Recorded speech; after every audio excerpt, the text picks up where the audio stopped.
સવારનો સમય હતો અને આખા ઘરમાં ઉત્સાહ હતો, પણ કોઈને ખબર નહોતી કે આવનારી થોડી મિનિટોમાં બધું જ બદલાઈ જવાનું હતું. ફટાકડાનો અવાજ શાંત થઈ ગયો હતો. મહેમાનોના ચહેરા પર સ્મિતની જગ્યાએ ફિકાસ આવી ગઈ હતી અને વરરાજાની ગાડી જે હમણાં જ ઉત્સાહથી આવી હતી તે જ ગાડી હવે પાછી વળી રહી હતી. દીકરીના લગ્નના દિવસે એવું તે શું થયું કે લાખોના સપના જોતી જાન આ રીતે અધવચ્ચેથી પાછી જતી રહી? ચાલો જાણીએ આ હૃદયસ્પર્શી વાર્તા. આજે કાનજીભાઈના ઘરનું આંગણું કોઈ ઉત્સવથી ઓછું નહોતું. તેમની લાડલી દીકરી કાવ્યાના લગ્ન હતા. આખા ગામમાં દીવાઓ અને ફૂલોની સુગંધ ફેલાયેલી હતી. કાનજીભાઈ, જેમણે વર્ષોથી પોતાની દીકરીને એક રાજકુમારીની જેમ ઉછરી હતી, આજે તેમનું હૃદય એક તરફ ખુશીથી ફૂલાઈ રહ્યું હતું તો બીજી તરફ દીકરીના વિદાયના વિચારથી ખાલીપો અનુભવી રહ્યું હતું. કાવ્યા તેના લગ્નના લાલચોળ જોડામાં સજ્જ થઈને બેઠી હતી. તે એક પરી જેવી લાગતી હતી. તેના હાથમાં મહેંદીની ભાત અને ગળામાં સોનાનો હાર તેની સુંદરતામાં ચાર ચાંદ લગાવી રહ્યા હતા. કાવ્યાના મનમાં પણ હજારો સપના હતા, નવા ઘરના, નવા સંબંધોના અને એક નવા જીવનની શરૂઆતના. ઘરના સભ્યો દોડાદોડ કરતા હતા. મહેમાનોના આવવાનો સિલસિલો ચાલુ હતો અને લગ્નના મંડપમાંથી મંત્રોચ્ચારનો મીઠો અવાજ હવામાં ગુંજી રહ્યો હતો. પરંતુ કુદરતને કંઈક અલગ જ મંજૂર હતું. લગ્નનો મુહૂર્તનો સમય નજીક આવી રહ્યો હતો. વરરાજાની જાન આવી પહોંચી હતી. ઢોલ નગારાના અવાજથી આખું ગામ ગુંજી ઉઠ્યું હતું. કાનજીભાઈએ વરપક્ષનું ખૂબ જ ધામધૂમથી સ્વાગત કર્યું.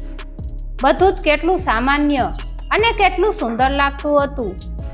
કોઈએ સપનામાં પણ વિચાર્યું નહોતું કે આ ખુશીઓની વચ્ચે એક કાળી વાદળી ઘેરાઈ રહી છે. અચાનક વરરાજાના પિતા, જેઓ ખૂબ જ રૂઢિચુસ્ત વિચારોના માણસ હતા, તેમણે કાનજીભાઈને એક બાજુ બોલાવ્યા. તેમના ચહેરા પર અજીબ ગંભીરતા હતી. કાનજીભાઈએ હસીને પૂછ્યું, કેમ છો સાહેબ? બધી વ્યવસ્થા બરાબર છે ને? વરરાજાના પિતાએ કોઈ જવાબ ન આપ્યો. તેમણે માત્ર એક ઠંડી નજર કાનજીભાઈ તરફ નાખી અને કહ્યું, કાનજીભાઈ, લગ્ન પહેલા એક વાત સ્પષ્ટ કરવી જરૂરી છે. અમે જે દહેજની વાત કરી હતી તેમાં થોડો ફેરફાર છે. અમારે અત્યારે સોનાની ચેન અને તે ઉપરાંત એક વધારાની રકમ જોઈએ છે. જો આ નહીં મળે તો આ જાન અત્યારે જ પાછી જતી રહેશે. કાનજીભાઈના પગ નીચેથી જમીન સરકી ગઈ. તેમને લાગ્યું કે જાણે કોઈએ તેમના પર ઠંડુ પાણી રેડ્યું હોય. તેમણે નમ્રતાથી સમજાવવાનો પ્રયત્ન કર્યો, પણ સાહેબ, આ સમયે આવી વાત? બધું તો નક્કી થઈ ગયું હતું. આ તો મારી દીકરીના જીવનનો સવાલ છે. પણ પેલા માણસના કાન પર તો જૂના જમાનાનો અહંકાર અને લોભ સવાર હતો. તેમણે કાનજીભાઈની વાત સાંભળવાની સાફ ના પાડી દીધી. આ બાજુ મંડપમાં બેઠેલી કાવ્યાને આ વાતની જાણ થઈ ગઈ.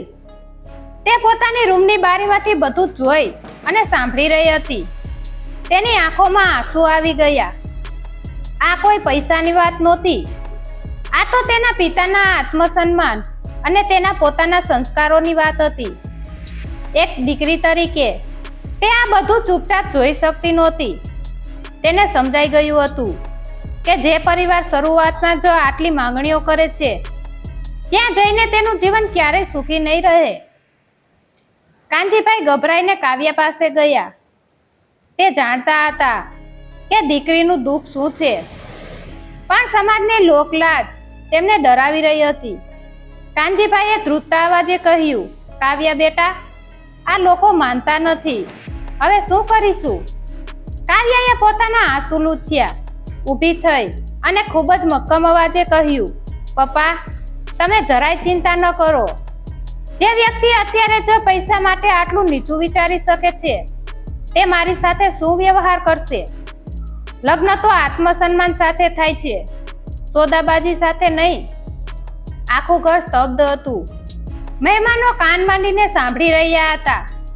આ સમયે કાવ્યાનો આ નિર્ણય બધા માટે ચોંકાવનારો હતો, પણ કાવ્યા દ્રઢ હતી. તેણે મંડપ તરફ જોયું અને નક્કી કર્યું કે તે આ લગ્ન નહીં કરે. કાવ્યાના મોઢેથી આ શબ્દો સાંભળીને આખા મંડપમાં સન્નાટો છવાઈ ગયો. જે મહેમાનો અત્યાર સુધી ધીમી વાતો કરી રહ્યા હતા તેઓ હવે એકદમ શાંત થઈ ગયા હતા. કાનજીભાઈની આંખોમાં આંસુ હતા, પણ તેમાં હવે ડર કરતા એક પ્રકારની ગર્વની લાગણી હતી. તેમને આજે સમજાઈ ગયું હતું કે તેમની દીકરી માત્ર ભણેલી ગણેલી નથી, પણ તે અત્યંત સમજદાર અને મક્કમ વ્યક્તિત્વ ધરાવે છે. વરરાજાના પિતા જેઓ પોતાની અકળમાં હતા તેમને આ આશા નહોતી. તેમને લાગ્યું હતું કે થોડું દબાણ કરવાથી કાનજીભાઈ ઝૂકી જશે. તેઓ ગુસ્સામાં લાલચોળ થઈને સ્ટેજ પર ચડી આવ્યા. તેમણે મોટેથી કહ્યું, આ તમે શું તમાશો કર્યો છે? લગ્નના મંડપમાંથી ઊભા થઈ જવું એ અમારી જાતિ અને અમારા વંશનું અપમાન છે. જો આ દીકરી અત્યારે જ અમારી શરતો નહીં માને તો યાદ રાખજો, આ જાન ક્યારેય પાછી આવશે નહીં અને આ લગ્ન અહીં જ તૂટી જશે. કાવ્યા તેની જગ્યાએથી હલી નહીં. તે ખૂબ જ શાંતિથી ઊભી રહી. તેણે સામે જોઈને કહ્યું, કાકાજી, લગ્ન એ બે આત્માનું મિલન છે, કોઈ વસ્તુની સોદાબાજી નથી. તમે જે માગી રહ્યા છો તે મારા પિતાના વર્ષોની મહેનત અને તેમના આત્મસન્માનનું મૂલ્ય છે. જો તમે તેને પૈસાથી તોલવા હોય તો મારે આવા સંબંધની કોઈ જરૂર નથી. તમે જાન લઈને પાછા જઈ શકો છો. મને કોઈ પસ્તાવો નથી. આજુબાજુના લોકો આ દ્રશ્ય જોઈને સ્તબ્ધ હતા. ગામના વડીલો જેઓ કાવ્યાના પિતાને વર્ષોથી ઓળખતા હતા તેઓ પણ કાવ્યાના સમર્થનમાં આવી ગયા. એક વડીલે આગળ આવીને કહ્યું, સાહેબ, તમે જે કરી રહ્યા છો તે ખોટું છે. દીકરીના લગ્નમાં દહેજની માંગણી કરવી એ ગુનો છે. જો તમે પાછા જવા માંગતા હો તો અમારે તમને રોકવાની કોઈ જરૂર નથી. વરરાજા જે અત્યાર સુધી ચૂપચાપ બધું જોતો હતો તેણે પણ એકવાર પોતાના પિતા તરફ જોયું, પણ પિતાના અહંકાર સામે તેની બોલતી બંધ હતી. તેણે કાવ્યા તરફ એક નજર કરી જેમાં કદાચ માફી હતી, પણ કાવ્યાએ પોતાનું મોઢું ફેરવી લીધું હતું. તે જાણતી હતી કે જે વ્યક્તિ પોતાની પત્નીના આત્મસન્માન માટે અવાજ નથી ઉઠાવી શકતો તેની સાથે જીવવું નરક સમાન છે. વરરાજાના પિતાએ ગુસ્સામાં પોતાની લાકડી પછાડી અને કહ્યું, ઠીક છે, તો અમે આ નીકળીએ છીએ. કાનજીભાઈ, તમે આનો પસ્તાવો કરશો. અને એટલું કહીને તેઓ બહાર નીકળી ગયા. તેમની પાછળ પાછળ જાનૈયાઓ પણ નીકળવા લાગ્યા. ગાડીઓ સ્ટાર્ટ થઈ, હોર્ન વાગ્યા અને જે જાન ઉત્સાહથી આવી હતી તે જ જાન હવે આ અપમાનના વાતાવરણમાં પાછી જઈ રહી હતી. મંડપમાં હવે સન્નાટો હતો. કાવ્યા હજુ પણ લગ્નના જોડામાં હતી. તેના શણગારમાં કોઈ ફેર પડ્યો નહોતો, પણ તેના હૃદયમાં એક શાંતિ હતી. કાનજીભાઈ તેમની પાસે આવ્યા અને તેમનો હાથ પકડીને કહ્યું, બેટા, તારી હિંમતને સલામ છે, પણ આ સમાજ હવે શું કહેશે? કાવ્યાએ હસીને જવાબ આપ્યો, પપ્પા, સમાજ ત્યારે જ કંઈક કહેશે જો આપણે કંઈ ખોટું કર્યું હશે. આપણે સત્યના માર્ગે છીએ. મને કોઈનો ડર નથી. આ સમયે આખા ગામમાં એક જ ચર્ચા હતી, કાવ્યાની બહાદુરીની. જે જાન પાછી ગઈ હતી તેના કરતાં કાવ્યના નિર્ણયની ચર્ચાઓ વધારે હતી. પણ આ માત્ર શરૂઆત હતી. આ ઘટનાએ કાનજીભાઈ અને કાવ્યાના જીવનમાં એક મોટું પરિવર્તન લાવ્યું હતું. તેમને તો ખબર પણ નહોતી કે આવનારા દિવસોમાં તેમની આ જ નિર્ણયના કારણે આખા ગામના અને દીકરીઓના જીવનમાં શું બદલાવ આવશે. જાન પાછી ગયા પછી કાનજીભાઈના ઘરે એક વિચિત્ર શાંતિ હતી. મહેમાનો ધીમે ધીમે પોતાના ઘરે જઈ રહ્યા હતા. કોઈ કાવ્યા માટે દુઃખ અનુભવતું હતું તો કોઈ કાનજીભાઈના નિર્ણયના વખાણ કરતું હતું. કાનજીભાઈ ઘરના ઓટલે બેસીને આકાશ જોઈ રહ્યા હતા. તેમના મનમાં વિચારોનું વાવાઝોડું હતું. દીકરીનું ભવિષ્ય, સમાજની વાતો અને આર્થિક બોજો, આ બધું તેમણે કાવ્યાના સુખ માટે કર્યું હતું, પણ પરિણામ કંઈક અલગ જ આવ્યું હતું. કાવ્યા પોતાની રૂમમાં બેઠી હતી. તેણે લગ્નના ભારે કપડાં બદલી નાખ્યા હતા. તે એકદમ શાંત હતી. તેના ચહેરા પર કોઈ હતાશા નહોતી, પણ એક પ્રકારનો સંકલ્પ હતો. તેને ખબર હતી કે હવે આગળનો રસ્તો સરળ નથી. લોકો તો કંઈક ને કંઈક બોલવાના જ છે. પણ તેને હવે આ બધાની કોઈ અસર થવાની નહોતી. તેણે નક્કી કર્યું હતું કે તે હવે કોઈની દયા પર નહીં જીવે, પણ પોતાના પગ પર ઊભી રહીને સમાજને બતાવશે કે એક દીકરી ક્યારેય કોઈના બોજ નીચે દબાઈને નથી જીવતી. બીજી સવારે જ્યારે કાનજીભાઈ જાગ્યા ત્યારે તેમને આશા હતી કે કાવ્યા હજી સૂતી હશે, પણ રસોડામાંથી કંઈક અવાજ આવતો હતો. તેમણે જઈને જોયું તો કાવ્યા નાસ્તો બનાવી રહી હતી. કાનજીભાઈને આ જોઈને આશ્ચર્ય થયું. તેમણે કહ્યું, બેટા, તું આ શું કરે છે? તારે આરામ કરવો જોઈએ. કાવ્યાએ હસીને કહ્યું, પપ્પા, જીવન ક્યારેય અટકતું નથી. ગઈકાલે જે થયું તે ભૂતકાળ છે. મારે આગળ વધવું છે. હું ફરીથી મારી સ્પર્ધાત્મક પરીક્ષાની તૈયારીઓ શરૂ કરીશ. મને ખબર છે કે મારી મહેનત મને એક દિવસ ત્યાં લઈ જશે જ્યાં મને કોઈના દહેજની જરૂર નહીં પડે. આ શબ્દો કાનજીભાઈના હૃદયને સ્પર્શી ગયા. તેમણે કાવ્યાને પ્રેમથી ગળે લગાવી. તેમને આજે અનુભવ થયો કે દીકરીનો ઉછેર તેમણે કેટલી સાચી રીતે કર્યો છે. આખા ગામમાં આ ઘટનાની ચર્ચા થઈ રહી હતી. કેટલાક લોકો કાવ્યાની નિંદા કરતા હતા, તો કેટલાક લોકો માટે તે એક મિસાલ બની ગઈ હતી. ખાસ કરીને ગામની અન્ય દીકરીઓ માટે કાવ્યા એક પ્રેરણા બની હતી. સમય પસાર થવા લાગ્યો. કાવ્યા પોતાની તૈયારીઓમાં વ્યસ્ત થઈ ગઈ હતી. કાનજીભાઈ પણ હવે લોકોની વાતોથી વિચલિત થતા નહોતા. તેમને પોતાની દીકરી પર ગર્વ હતો. આ ઘટના પછી ગામના સરપંચે એક સભા બોલાવી અને નક્કી કર્યું કે હવે ગામમાં દહેજ જેવી કુપ્રથાને સ્થાન નહીં મળે. કાનજીભાઈ અને કાવ્યાની આ ઘટનાએ આખા ગામની વિચારસરણીમાં પરિવર્તન લાવી દીધું હતું. લગ્નની એ ઘટના પછી કાનજીભાઈના ઘરેથી નીકળ્યા પછી જાન અને વરરાજાના પિતા માટે તો બધું જ સામાન્ય હતું, પણ કાનજીભાઈ અને કાવ્યાના જીવનમાં એક આખું તોફાન આવ્યું હતું.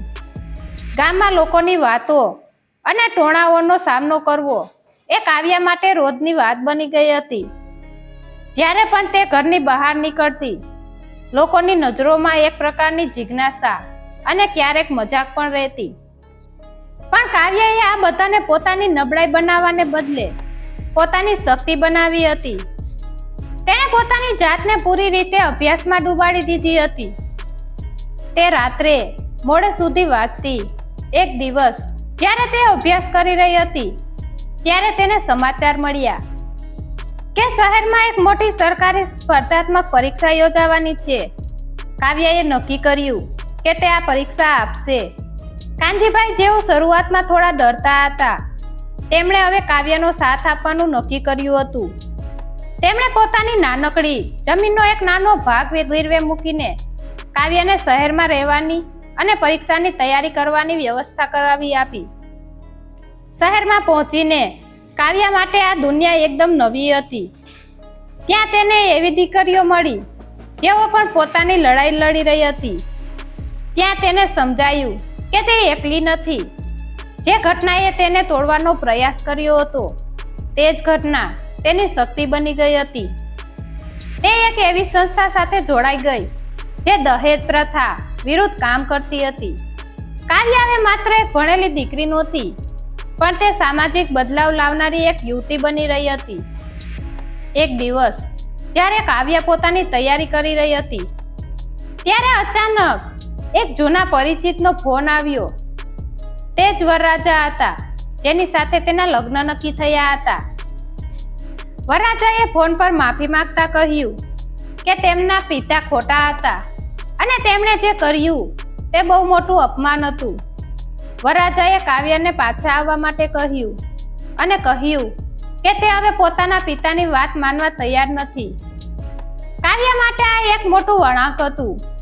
કાવ્યાએ ખૂબ જ શાંતિથી વરરાજાને કહ્યું, તમારી માફીનો સ્વીકાર છે, પણ હવે પાછા વળવાનો કોઈ પ્રશ્ન જ નથી.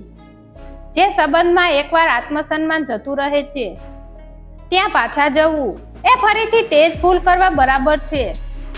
મેં હવે મારા જીવનનો રસ્તો અલગ નક્કી કર્યો છે.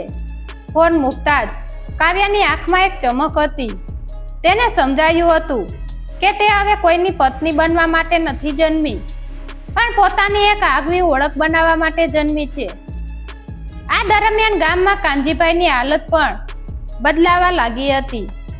ગામના લોકો જેઓ પહેલા તેમને અને કાવ્યાને ટાર્ગેટ કરતા હતા, તેઓ હવે તેમની પ્રશંસા કરવા લાગ્યા હતા. કાનજીભાઈએ ગામમાં એક નાની એવી શિક્ષણ સમિતિ બનાવી હતી, જે દીકરીઓના શિક્ષણ માટે કામ કરતી હતી. કાવ્યાની સફળતાની વાર્તા ગામના સરહદો વટાવીને બીજા ગામોમાં પણ ફેલાઈ રહી હતી. કાવ્યાનું જીવન હવે એક નવા વળાંક પર હતું. શહેરના તે વાતાવરણમાં જ્યાં સ્પર્ધા ખૂબ જ હતી, કાવ્યાએ પોતાનો દિવસ રાત એક કરી દીધો હતો. તે હવે માત્ર એક ગામડાની છોકરી નહોતી, પણ એક એવી સ્ત્રી હતી જેણે પોતાની પરિસ્થિતિ સામે બળવો કર્યો હતો. તેની સાથે રહેતી અન્ય સખીઓ પણ હવે તેને એક પ્રેરણા તરીકે જોતી હતી. કાવ્યાએ જે દહેજ વિરોધી સંસ્થામાં કામ કરવાનું શરૂ કર્યું હતું, ત્યાં તેણે અનેક એવી દીકરીઓ જોઈ હતી જેઓ કાવ્યાની જેમ જ શોષણનો ભોગ બની હતી. આ અનુભવોએ કાવ્યાની અંદરની જ્વાળાને વધુ તેજસ્વી બનાવી દીધી. પરીક્ષાનો દિવસ આવી પહોંચ્યો. આખા વર્ષની મહેનત અને આત્મવિશ્વાસ કાવ્યાની આંખોમાં દેખાતો હતો. પરીક્ષા કેન્દ્ર પર પહોંચીને તેણે જોયું કે તેની આજુબાજુ કેટલી દીકરીઓ ડર અને ચિંતામાં હતી. કાવ્યાએ હસીને તેમને હિંમત આપી. તે જાણતી હતી કે આ પરીક્ષા માત્ર એક ડિગ્રી મેળવવા માટે નથી, પણ સમાજને એ દેખાડવા માટે છે કે દીકરીઓ ક્યારેય લાચાર હોતી નથી. પરીક્ષા ખૂબ જ સારી ગઈ. કાવ્યાને વિશ્વાસ હતો કે તે સફળ થશે. થોડા મહિના પછી પરિણામ આવ્યું. કાવ્યા માત્ર પરીક્ષામાં પાસ જ નહોતી થઈ, પણ તેણે રાજ્ય કક્ષાએ ટોપ કર્યું હતું. જ્યારે આ સમાચાર તેના ગામમાં પહોંચ્યા, ત્યારે ગામના લોકોના ચહેરા પર આશ્ચર્ય અને આનંદ હતો. કાનજીભાઈની ખુશીનો કોઈ પાર નહોતો. જે ગામના લોકોએ એક સમયે તેમની મજાક ઉડાવી હતી, આજે તે જ લોકો તેમના ઘરની બહાર ગૌરવ લેવા માટે આવી પહોંચ્યા હતા. ગામના સરપંચે પોતે આવીને કાવ્યા અને કાનજીભાઈનું સન્માન કર્યું. કાવ્યા હવે એક સરકારી અધિકારી બની ગઈ હતી. જ્યારે તેણે પહેલીવાર પોતાની ઓફિસમાં પગ મૂક્યો, ત્યારે તેને પેલા લગ્નના દિવસનો એ મંડપ યાદ આવ્યો. તેને સમજાયું કે જો તે દિવસે તે ઝૂકી ગઈ હોત, તો આજે તે આ જગ્યાએ ક્યારેય ન પહોંચી શકી હોત. તેની સફળતાએ માત્ર તેનું જ નહીં, પણ તેના પિતાનું માથું પણ ગર્વથી ઊંચું કરી દીધું હતું. હવે તેની પાસે શક્તિ હતી, સમાજમાં પરિવર્તન લાવવાની શક્તિ. તેની પહેલી પોસ્ટિંગ તે જ વિસ્તારમાં થઈ હતી જ્યાં તેની સાથે તે કડવો અનુભવ થયો હતો. કાવ્યાએ નક્કી કર્યું કે તે પોતાની સત્તાનો ઉપયોગ એવા લોકો માટે કરશે જેમને અત્યાચાર સહન કરવો પડ્યો છે. તેણે ગામડાઓની દીકરીઓ માટે મફત શિક્ષણ અને કૌશલ્ય વિકાસના કેન્દ્રો ખોલ્યા. હવે લોકો તેને માત્ર કાનજીભાઈની દીકરી તરીકે નહીં, પણ સાહેબ તરીકે ઓળખતા હતા. કાવ્યાની ઓફિસમાં આજે ખૂબ જ વ્યવસ્થા હતી. તે હવે એક સફળ અધિકારી તરીકે પોતાની જવાબદારીઓ નિભાવી રહી હતી. તેણે જે પરિવર્તનનું સપનું જોયું હતું, તે આજે વાસ્તવિકતામાં બદલાઈ રહ્યું હતું. ગામડાની દીકરીઓ હવે શાળાએ જતી થઈ હતી અને શિક્ષણનું મહત્વ સમજવા લાગી હતી. કાનજીભાઈ, જેઓ એક સમયે દીકરીના ભવિષ્યને લઈને ચિંતિત હતા, આજે તેઓ ગર્વથી પોતાની દીકરીના કાર્યોને જોઈ રહ્યા હતા. કાવ્યાના જીવનમાં એક નવો વળાંક ત્યારે આવ્યો જ્યારે તેને એક એવા વ્યક્તિ સાથે મુલાકાત થઈ જે પોતે પણ સામાજિક કાર્યોમાં ઊંડો રસ ધરાવતો હતો. તે વ્યક્તિ કાવ્યાના સંઘર્ષ અને તેની અડગતાથી ખૂબ જ પ્રભાવિત હતો. તેણે કાવ્યાને પૂછ્યું, તમે આટલું બધું સહન કરીને પણ કેવી રીતે આટલા મજબૂત રહી શક્યા? કાવ્યાએ સ્મિત સાથે જવાબ આપ્યો, દુઃખ તો દરેકના જીવનમાં આવે છે, પણ એ નક્કી આપણે કરવાનું હોય છે કે આપણે તે દુઃખમાં પીગળી જઈશું કે તે દુઃખને તાપીને સોનાની જેમ ચમકીશું. કાવ્યાએ નક્કી કર્યું હતું કે તે હવે પોતાના જીવનના નવા પ્રકરણની શરૂઆત કરશે. તેણે લગ્ન કર્યા, પણ આ વખતે કોઈ દહેજની માગણી નહોતી, કોઈ અહંકાર નહોતો. આ લગ્ન સમાનતા અને પરસ્પર સન્માનના પાયા પર રચાયેલા હતા. તેના જીવનસાથીએ પણ કાવ્યાને સપનાને પોતાનું સપનું માન્યું હતું. કાવ્યાએ આખા સમાજને એક સંદેશ આપ્યો. જ્યારે તેને એક કાર્યક્રમમાં મુખ્ય મહેમાન તરીકે બોલાવવામાં આવી, ત્યારે તેણે મંચ પરથી કહ્યું, દીકરીઓ ક્યારેય કોઈનું બોજ નથી હોતી, તે તો પરિવારનો આધારસ્તંભ હોય છે. જ્યારે સમાજ દહેજ જેવી કુપ્રથાને છોડીને દીકરીના શિક્ષણ અને સન્માનને પ્રાધાન્ય આપશે, ત્યારે સાચો વિકાસ થશે. જાન પાછી જવી એ કોઈ હાર નહોતી, પણ મારા માટે એક નવી શરૂઆતની જીત હતી. આ વાર્તા આપણને શીખવે છે કે જીવનમાં મુશ્કેલીઓ આવે ત્યારે હાર માનવાને બદલે પોતાનો આત્મવિશ્વાસ જાળવી રાખવો જોઈએ. સાચું શિક્ષણ અને આત્મસન્માન જ માણસને સમાજમાં સાચી ઓળખ અપાવે છે. જે સંબંધમાં આત્મસન્માન ન હોય ત્યાં ઝૂકવા કરતા પોતાના પગ પર ઊભા રહેવું વધુ ગૌરવપૂર્ણ છે. મિત્રો, તમને આ વાર્તા કેવી લાગી? શું તમે પણ ક્યારેય આવી કોઈ પરિસ્થિતિનો સામનો કર્યો છે? જો તમને આ વાર્તા હૃદયસ્પર્શી લાગી હોય અને તમે ઈચ્છતા હો કે સમાજમાં દહેજ જેવી કુપ્રથાઓ દૂર થાય, તો આ વાર્તાને વધુમાં વધુ લોકો સાથે શેર કરો. તમારા વિચારો નીચે કોમેન્ટમાં જરૂર જણાવો અને આવી જ પ્રેરણાદાયી વાર્તાઓ માટે અમારી ચેનલને સબસ્ક્રાઇબ કરો. આભાર.